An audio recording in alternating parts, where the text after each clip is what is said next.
Oh, greetings. Krell Vostok here, former sector analysis specialist, level 4, for the glorious Noxian Empire.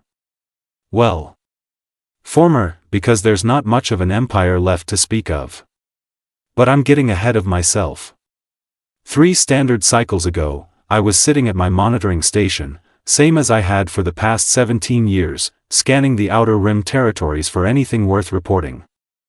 Most days consisted of cataloging mineral deposits, tracking the migratory patterns of spacefaring creatures, and occasionally updating our star charts when some insignificant sun went supernova. Thrilling stuff, really. Vostok. Why haven't you processed the gravitational anomalies from Sector 89? My supervisor, Pelna Drav, always found something to complain about. Her third eye twitched when she was annoyed, which was approximately 98% of the time.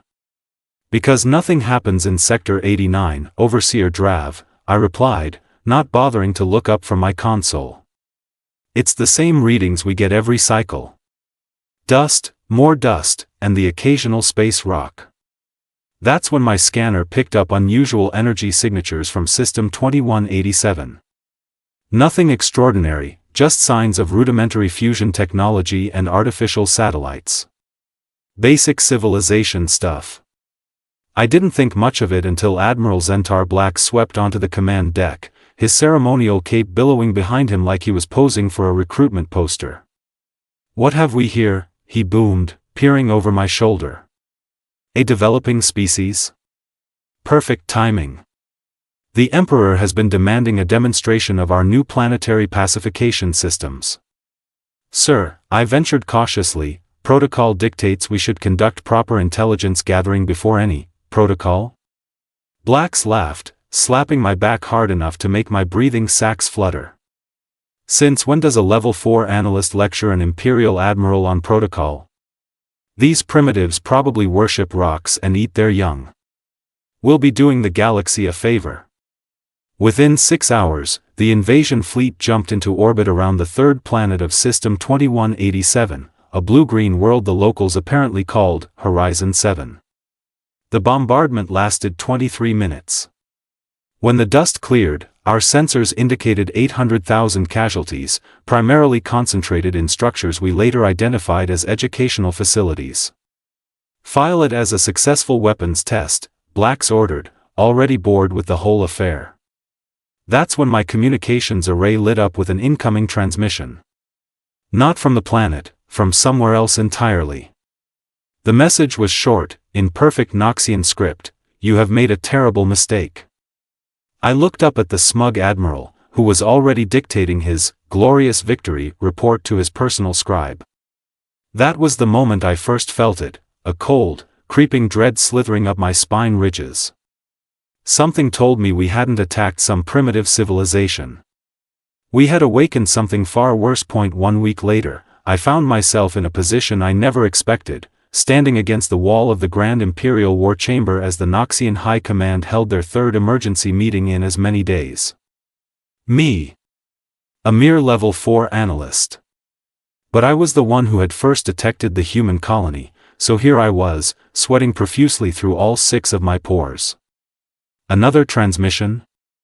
Supreme Commander Vex slammed his fist onto the obsidian table. These humans are persistent, I'll give them that. The holographic display in the center of the chamber showed a single vessel hovering at the edge of our territory. Just one ship. Not particularly large by our standards, though its design was unlike anything in our database. No obvious weapons arrays. No visible propulsion systems. Just a smooth, dark gray hull with strange white markings that translated to UNSC Retribution. "They're hailing us again," reported Communications Director Tula Brex. Her tentacles were twitching nervously as she adjusted her headset. Should I put it through? Admiral Blacks, whose career had somehow survived the past week's chaos, waved his hand dismissively. "Let's hear what these primitives have to say before we obliterate them." The central display flickered, revealing a human female. Pink-skinned, with dark hair pulled back tightly from her face. She wore a simple dark uniform with small insignia on the collar. This is Captain Eleanor Reyes of the United Nations Space Command vessel Retribution. We represent the survivors of Horizon 7 colony. We demand immediate reparations for the 800,000 children murdered in your unprovoked attack, along with the unconditional surrender of those responsible. You have 30 minutes to comply. The chamber erupted in laughter, with Admiral Blax's booming guffaw leading the chorus. One ship, he wheezed, wiping tears from his primary eyes. They send one ship and demand our surrender? The audacity! I almost admire it. Supreme Commander Vec, still chuckling, nodded to the weapons officer. Destroy them. Make it quick but painful enough that any observers get the message. 3 dreadnoughts moved into position around the human vessel. Each one was the pride of the Noxian fleet, capable of reducing a small moon to rubble in minutes. The human captain's expression didn't change. So be it. What happened next still haunts my nightmares. The human ship didn't fire any weapons.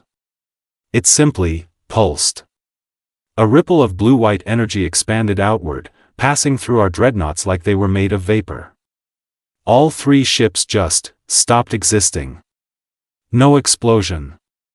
No debris. Just gone. 48,000 of our finest warriors vanished in less than a second. The stunned silence in the war chamber was broken only by Admiral Blax's breathing apparatus hitting the floor as his jaw fell open. The human captain's cold eyes stared directly into the camera. That was a warning shot. We'll be in touch. 3 days later, I was huddled in a maintenance bunker beneath the capital city, listening to the distant sounds of precision strikes hitting the surface. Not that I was special, roughly half the planet's population was underground by then. The other half were frantically evacuating to colony worlds that probably wouldn't remain safe for long. They've only targeted military installations, whispered Analyst Plex beside me. No civilian casualties reported. That's supposed to be comforting? I snapped, my voice cracking.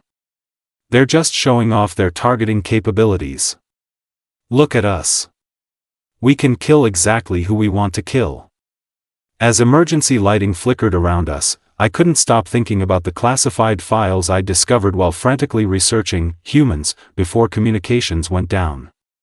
Things that should have been in our main database but were mysteriously absent. Humans come from a death world. Gravity 1.3 times our standard. Atmosphere thick with oxygen, yes, the highly combustible gas. Average surface temperature variations of over 50 degrees. 60% covered in dihydrogen monoxide that regularly forms into massive destructive waves. And that's just their planet trying to kill them. The reports detailed their own history, millennia of warfare against themselves. Weapons development accelerating at rates our scientists deemed evolutionarily impossible. A species that went from primitive flight to splitting the atom in less than 5 decades. The bunker shook as something massive hit nearby. Through our limited sensor feeds, we watched the Imperial Palace, a structure that had stood for 12,000 years, crumble with surgical precision, leaving the civilian art museum next door completely untouched. On the only communication channel still functioning, Admiral Blax's face appeared. Gone was the arrogant bluster, replaced by the twitching, desperate expression of someone who has seen his own mortality up close. We surrender unconditionally, he was shouting at the impassive human captain on the split screen. We'll pay any reparations. We'll cede territories. Just tell us what you want. Captain Reyes stared back, her expression unchanged from our first encounter. What we want is justice, Admiral. The families of 800,000 children want justice. It was a mistake. We didn't know you were an advanced species. The human's laugh was short and devoid of humor. Oh, we know. We've been watching your empire for decades. Studying you. Learning your languages, your technologies, your weaknesses. Blax's eyes widened. But we never detected any surveillance. Of course not. We didn't want to be detected until we were ready. She leaned closer to the camera. You should know that we've been debating whether to make contact with your empire for years. Some of us wanted peaceful relations. Others warned that your species was too aggressive, too expansionist. Her eyes narrowed. Guess which group was right, Admiral?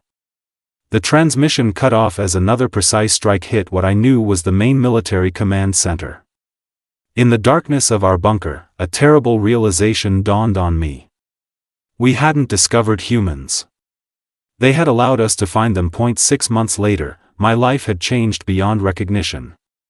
My new identification badge read, Krell Vostok, Deputy Director, Human Relations Department. Quite the promotion from Level 4 analyst, though I suspect it had more to do with the fact that I was one of the few officials who hadn't either fled to the outer colonies or been vaporized in the 47-minute war, as historians were already calling it. Today marked the formal signing of the peace treaty. The remaining members of our government sat nervously on one side of the massive table installed in what used to be the Imperial throne room. Captain Reyes and her delegation sat opposite, looking annoyingly comfortable. So, Acting Premier Lomax Trill attempted a friendly smile that made his face look like it was trying to escape itself. We agree to the reparations package of 17 trillion universal credits, conversion of 30% of our military vessels to humanitarian aid ships, and the establishment of a permanent human embassy on Noxia Prime. Captain Reyes nodded. Plus the educational exchange program and the public acknowledgement of wrongdoing. Of course, Trill's third eye was twitching madly. Although, we were hoping you might reconsider the public execution of responsible parties clause? We already compromised on that. Reyes raised an eyebrow. Admiral Blacks gets a trial first. I suppressed a laugh, earning a glare from Premier Trill. The aftermath of the treaty signing included a cultural exchange reception where things got interesting. It turns out humans can't metabolize our traditional greeting beverage, something we discovered when Ambassador Tomas Blackwell spat it across the room and exclaimed, "Holy shit, that tastes like burnt tire juice mixed with swamp gas." He then apologized profusely while his aide frantically explained that humans sometimes react with colorful language when surprised.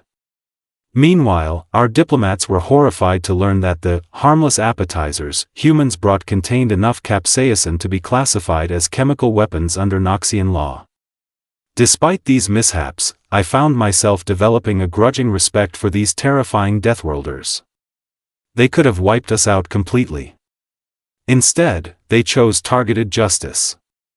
Their medical teams even helped treat civilians injured in the panic during their attacks. As the reception wound down, I worked up the courage to approach Captain Reyes. "Can I ask you something that's been bothering me? Why only one ship? Your species clearly has advanced technology. You could have sent a fleet."